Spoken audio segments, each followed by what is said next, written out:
الرحیم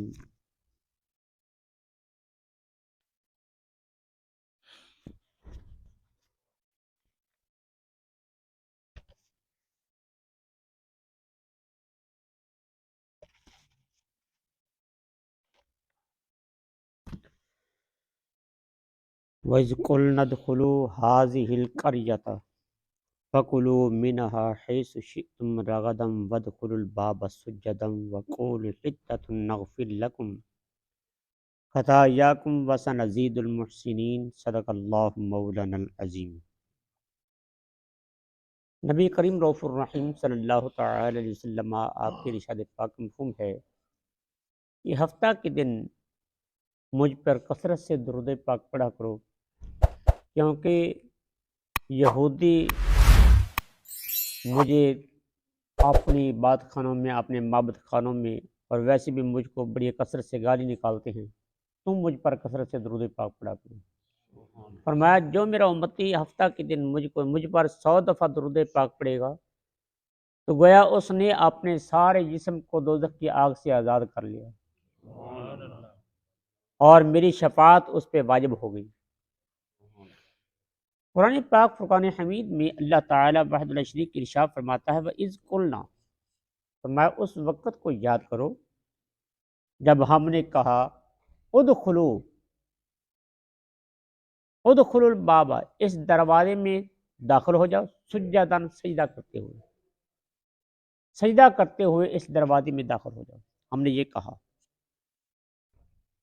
وَقُولُوا حِطَّةٌ، تم نے جانا ہے تو اس حالت میں کہ سجدہ کرتے ہوئے، اور اپنی زبان سے تم نے کہنا ہے حِطَّةٌ حِطَّةٌ حِطَّةٌ، جس کا معنی ہے کہ معافی، یا اللہ معافی چاہتے ہیں۔ تو اس کا بدلہ کیا ہم دیں گے؟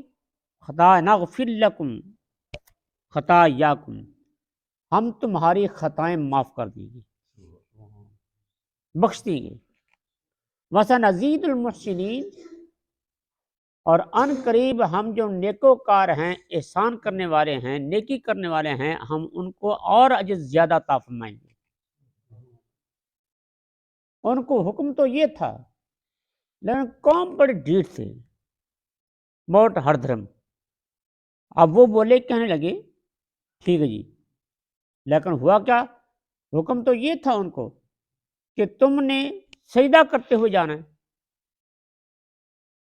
لیکن وہ اکڑ کر اترنے لگے دروازے سے، اور ان کو یہ حکم تھا کہ تم نے حطتن کہنا ہے، معافی۔ وہ اپنے منہ سے الفاظ نکالنے لگے، ہنتتن فی شارتن، ہنتتن فی شارتن، کی گندم سٹیا میں ہو، گندم سٹیا میں ہو، الٹے الفاظ۔ ربی کائنات اللہ ذو الجلال نے فرمایا فبدل الذین ظلموا قولا غیر الذی قیل لهم، کہ ظالموں نے قول کو بدل دیا، جو ان کو کہا گیا اس کے سوا اور کہنے لگے۔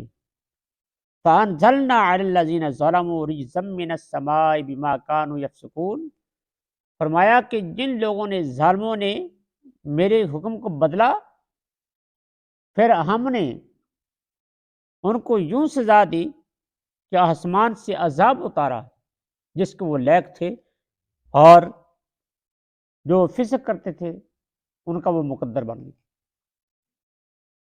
کیا کہ اللہ تعالیٰ نے یکدم ان کی گردنوں پر پھوڑا نکالا، مرد تون جیسا، وہ اسی مرض سے ہی 70,000 آدمی وہیں پہ ڈھیر ہو گئے۔ تو رب کائنات اللہ ذو الجلال وحدہ لا شریک، اس کی جو حکم کو بدلتا ہے اللہ تعالیٰ یوں ہی اس کو سزا دیتا ہے۔ یعنی دیکھو نا، قوم بنی اسرائیل کو اللہ نے کتنی نعمتوں سے نوازا، لیکن پورے قرآن مجید فرقان حمید کا مطالعہ فرما رہے ہیں کہ جہاں کہیں بھی ان کو حکم دیا گیا، ان کے نبی نے حکم دیا، اللہ تعالیٰ نے حکم دیا، تو وہ انہوں نے حکم سے روگردانی کی ہے۔ اللہ تعالیٰ کے حکم کو بدلا ہے، مانا نہیں ہے، یعنی اپنی ہی ہمیشہ منواتے رہے، اور طرح طرح کے سوال کے جوابات ان کو عطا کیے گئے، لیکن وہ راہ راست پہ نہیں آئے۔ اور اس طرح اب بھی آپ دیکھ لیجئے یہود و نصارہ کو، یہودی ہیں وہ بھی تورات پہ قائم نہیں ہیں، اور عیسائی ہیں وہ بھی تورات پہ قائم نہیں ہیں، یہودی انجیل پہ قائم نہیں ہیں۔ تو اس لیے یہودی اور عیسائی یہ بنی اسرائیل جو ہیں، اللہ تعالیٰ نے ان کی نقاب کشائی فرمائی ہے، اور ان کے تمام جو رذائل حرکتیں ہیں جو پہلے وہ کرتے تھے ان کو واضح فرمایا ہے۔ تو وہ ایسی ایسی قوم تھی۔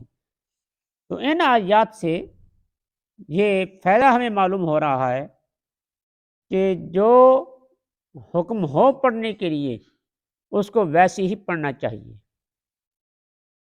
اس سے معلوم یہ ہوا کہ بزرگ جو وظیفہ بتائیں اس وظیفے کو ویسے ہی ادا کیا جائے، اس میں رد و بدل نہ کی جائے اپنی طرف سے۔ اس میں ہی انسان کی بھلائی ہوتی ہے اور خیر خواہی ہوتی ہے۔ اور پھر اس حدیث اس آیت پاک سے یہ بھی معلوم ہوا کہ انسان کو نافرمانی کی وجہ سے اللہ تعالیٰ کے عذاب کو دنیا میں بھی مزہ چکھنا پڑتا ہے۔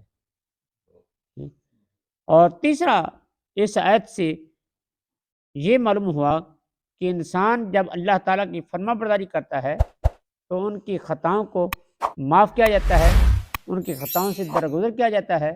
اور یہ نہیں کہ صرف ان کی خطائیں معاف یا درگزر ہو، بلکہ اللہ تعالیٰ ایسا کریم ہے کہ احسان کرنے والے، نیکی کرنے والے کو اپنی طرف سے اجر عظیم اور بھی زیادہ عطا فرما دیتا ہے۔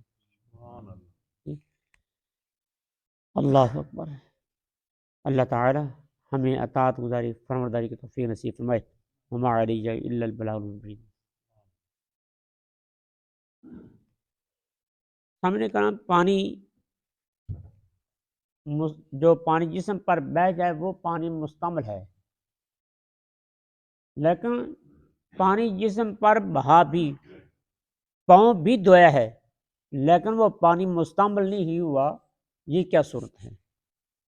حالانکہ پاؤں اس نے دھویا ہے لیکن پانی مستعمل نہیں ہوا۔ تو فتاوی رضیہ وغیرہ میں موجود ہے کہ جب انسان ٹھنڈک حاصل کرنے کے لیے جسم پر پانی بہائے تو وہ پانی مستعمل نہیں ہے۔ پانی مستعمل وہ ہے جو بنیت حدث دور کرنے کے لیے، یعنی کہ یا وضو قربتاً اللہ، اللہ کے نزدیک قربت کے لیے وضو کرے تو وہ پانی جو بہا جسم سے وہ مستعمل ہے۔ اور یہ جو آدمی نے پانی بہایا اپنے جسم پہ بہایا ہے، اپنے پاؤں پہ، یہ اس نے ٹھنڈک حاصل کرنے کے لیے بہایا ہے، لہذا اس سے وہ پانی مستعمل نہیں ہوا۔ صدق اللہ علیہ۔